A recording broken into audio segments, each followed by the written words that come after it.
Hi, everyone. Welcome back to the Make Time for Success podcast. This is episode number 140.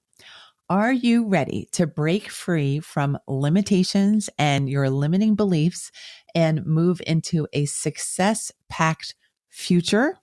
If so, let's go listen to this episode together because I'm going to break down a step-by-step plan, a 5-step plan for defining your next moves and making them happen in a timely, reliable, and powerful way. We're calling this Focus and Flow. Let's go listen to the episode now.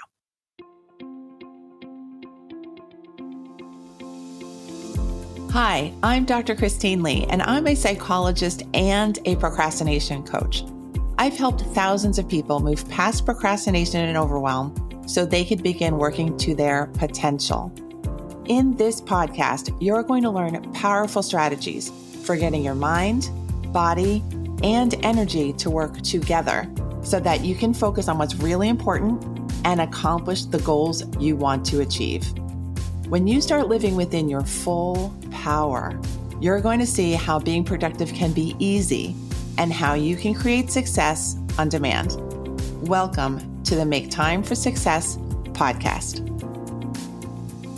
Hi again, everyone. It's Christine here. And today I've titled the episode Focus and Flow, Cultivating a Productive Mindset. And you know, I'm always thinking about productivity and habits and getting things done. Well, today is no different. It's just a regular day for me over here. I've been thinking lately about how complex it really can be to get anything done. You need, I think, two things to get things done. One, you need the ability to hone in and really sharpen your focus and keep your mind set on one particular thing during one particular time frame. That's the first thing you need. The second thing that you need is almost the exact opposite. You need to be able to keep your mind expanded and open to all the possibilities and the potential outcomes that you can achieve or that you might face while you're trying to get things done. So you need to really hone in and sharpen your focus, but you also need to stay really open, broadly open to all the world, all the universe has to offer us. So it's no wonder that we get stuck. It's no wonder that we get confused. It's no wonder we sometimes fall into overwhelm and procrastination because we oftentimes have to do both of these tricks at the same time. So I decided to share with you today a roadmap for getting through this complicated web of things that we have to do in order to be productive. This list of 5 steps is pretty simple, and I hope you use it to wonderful benefit. So these are the 5 steps for moving towards both focus and flow in your life. Let's go. The first step is to decide what your priority is. That's, of course, should be obvious. A very important task is to decide where you want to go, where do you want to get to, and what you want to focus on. Visualize what you know you already want. You already know. You maybe have been mired in fear or anxiety or stress about the whole thing, but you actually know in your heart of hearts what you want to get, what you want to build, where you want to get to. So decide and make that decision strong and real. Add even more in if you can. Make it an even bigger outcome for yourself if you feel inclined, if you feel like you have the space and the time. I want to let you know it's all okay. You can dream as big as you like. I am here to encourage you to dream even bigger than you thought you were able, even bigger than you thought you were capable of, because it really is all okay. All we're doing all day long is dreaming what we want for the future, actually. So dream away. I think oftentimes we're trained by formal schooling, by our parents, by society about how to keep ourselves small, how to keep ourselves safe, how to keep ourselves within the norm. Having just stepped out of the Barbie movie theater a couple of days ago, if you've seen that movie, you know what I'm talking about. It's time to really break out of the stereotype of you and try to decide what you want for your future, just freely, openly, and in a very big way. So step one, decide what your priority is. Step two is to determine or anticipate or figure out what your biggest obstacle is and what obstacles you might face as you move forward in pursuing your priority goal. What might be your biggest source of distraction? Is it YouTube? Is it TikTok? Is it the movie theater?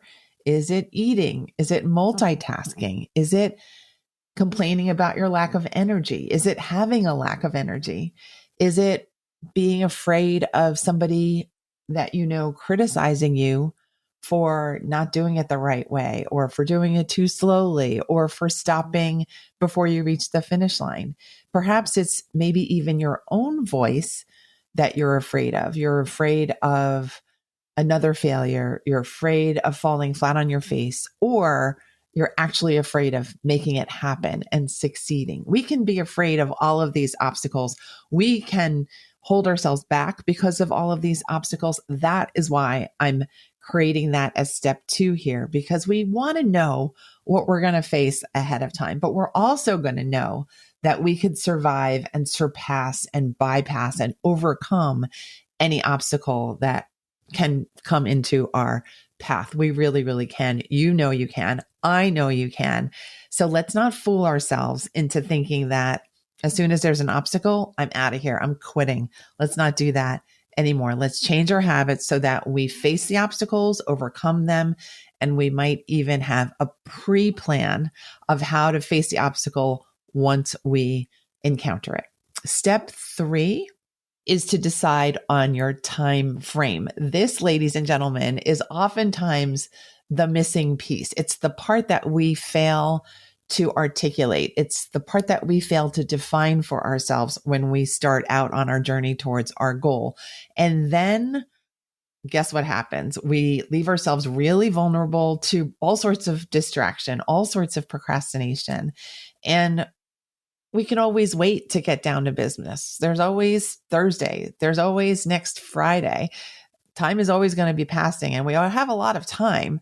But if we don't have a time frame and a set expected deadline, we're going to proceed, I think, a lot more chaotically and a lot more slowly than we might otherwise be able to. It's amazing how one small set deadline can move us into action and keep us there when years of unscheduled time can produce next to nothing. Really think about the times you've had to really produce something big and on schedule and how you felt when you had to face the deadline. It's very different than when you're on your own. Nobody's watching, nobody's supervising, nobody's keeping you on schedule. You're not keeping yourself on schedule. It's a whole different ball game when we don't have a time frame. So give yourself a time frame, do it lovingly, but definitely lovingly give yourself a deadline. In addition to knowing your time frame and your time deadline, I would suggest that you practice good time management habits in general. Set your environment up for success. Make sure there's little to no clutter getting in your way. Set your mood up for success. Psych yourself up for getting things done, making progress. Make sure you have the right materials on hand. And of course, set your mindset at the start to say, I've already succeeded. I can visualize my goal. I know I'm going to get there. The only matter that I have to see is how much time is going to take me. And with your set time deadline, I will bet that you're going to take a lot less time to get to your goal. So definitely do step number 3 of deciding on your set time frame. Now we're up already to step number 4. I would love for you to develop a detailed action plan. We're not just going to say, you know what?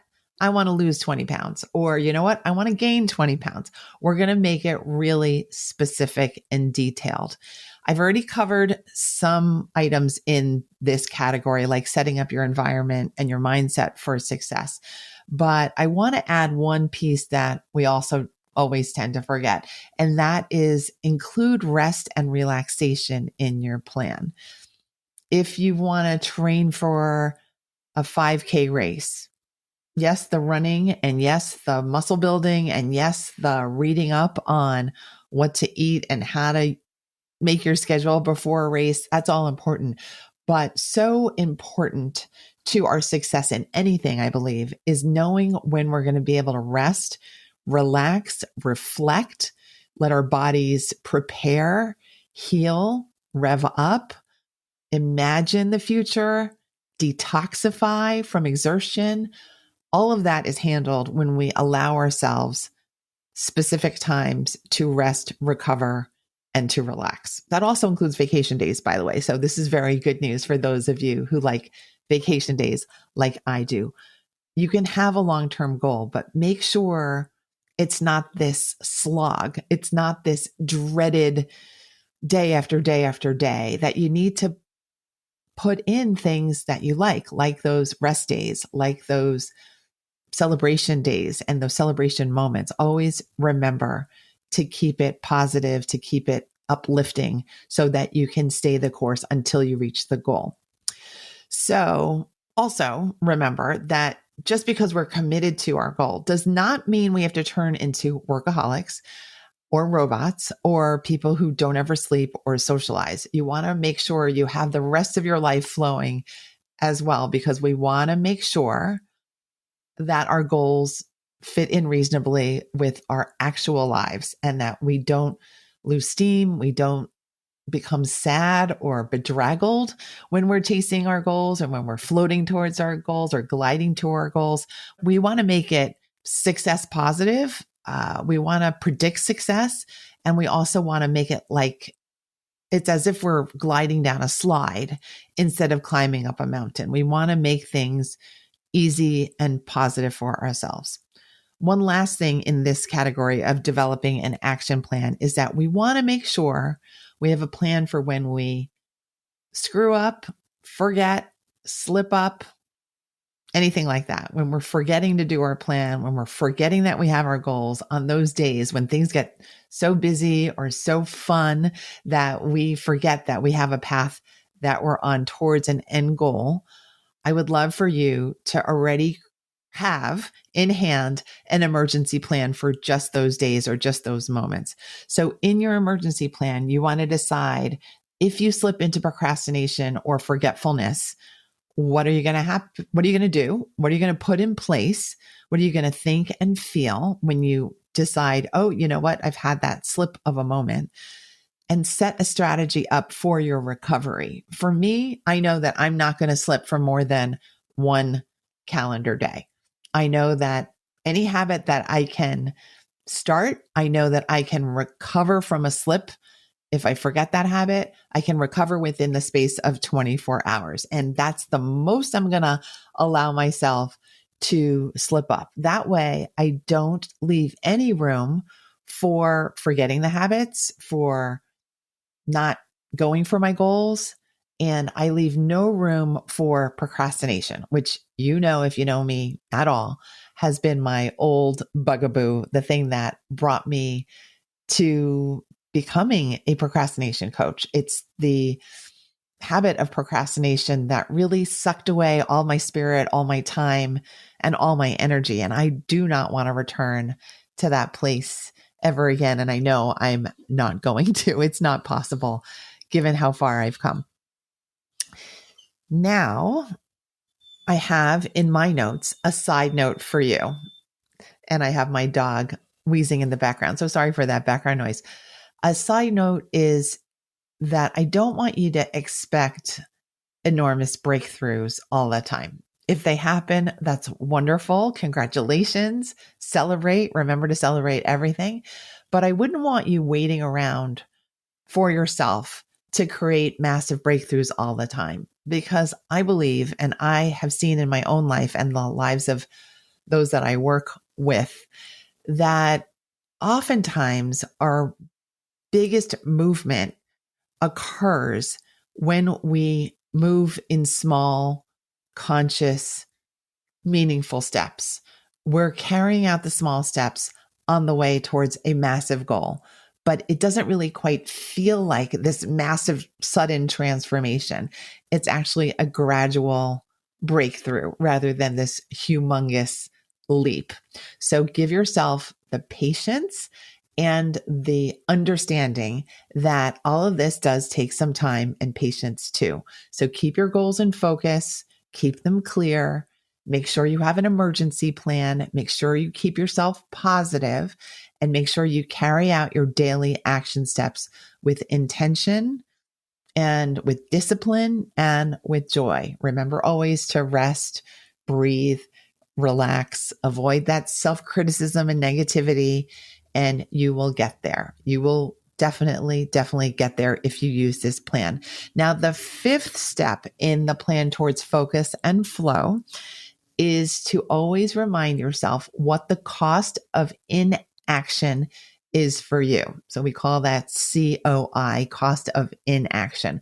What is the cost if you don't go towards your goals? Oftentimes we forget to process that cost, that heavy cost of not moving towards your goal or not improving your life. Maybe it means you're stuck in procrastination and you lose another few months. Maybe it's that you don't get to feel lighter or heavier in your body according to your wishes. Maybe you have to defer that raise in your salary because you decided, I'm going to stay stuck instead of taking that action and sending out that resume and cover letter to 5 more places.